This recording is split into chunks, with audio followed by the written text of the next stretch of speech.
time now for Mr. Mars this week in auto history. Mr. Mars, it's all yours, sir. Found a few things this week coming up that we thought were real interesting and thought we'd share them.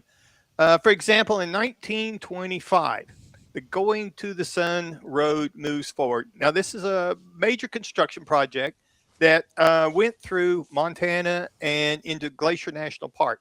Now, the reason this was really important, not only was it carved out of the side of the mountains themselves, but this kind of helped establish the idea that the road, the scenery, the place to go could be the road itself, which inspired more people to get on instead of just going to a resort or something. Let's go travel across America as part of these roads. And there's a few of these out there, and this is one of them that kind of kicked that off.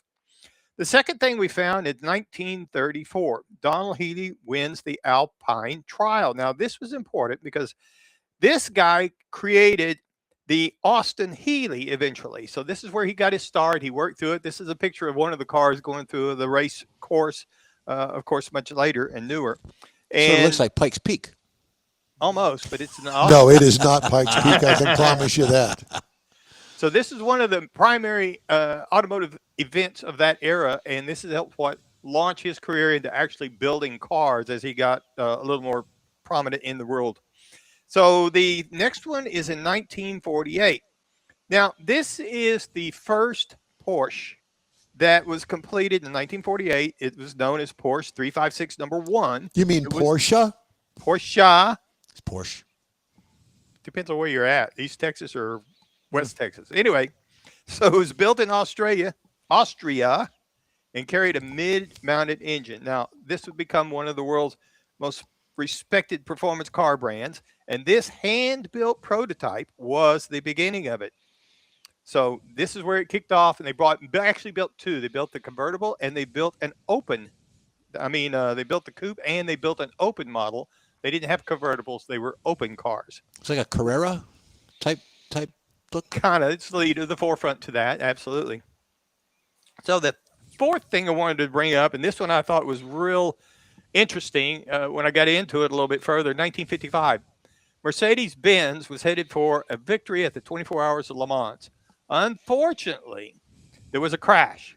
Now, the cause of the crash was because of the Jaguar driver getting ready to make a pit. He pulled to the right side of the track in front of the Austin Healey driver, who had to hit the brakes. Now, when he did that, he also swerved, and when he did, he pulled out in front of the Mercedes-Benz that was traveling at 125 miles per hour. Now, Mercedes-Benz hit the car and was launched into the earth embankment that was right there, hit the top of it, launched over into the spectator area, and it disintegrated. Threw him out onto the track, which he died immediately. But the debris and the rest of the car that literally bounced through the spectator area, killed 80 people, not to mention how many people were injured. And this is the most spectacular accident is from a death count that has happened in automotive history. And I thought this was kind of, I didn't know it was that bad. I knew that there was a big wreck, and it caused a lot of changes in the racing world because of it. Then in 1963, Ford's total performance campaign expands. Now, this particular thing is important because Ford was going through their total performance strategy, and they were trying to link racing directly with car sales. Same thing, win on Sunday, sell on Monday type thing that became very popular back then with NASCAR and the publicity that was all around that.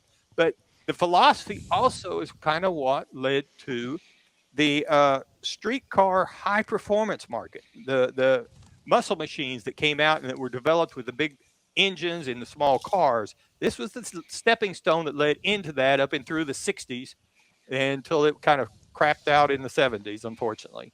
But that was some of the things we found interesting in this week in automotive history. Thank you, sir. Howdy.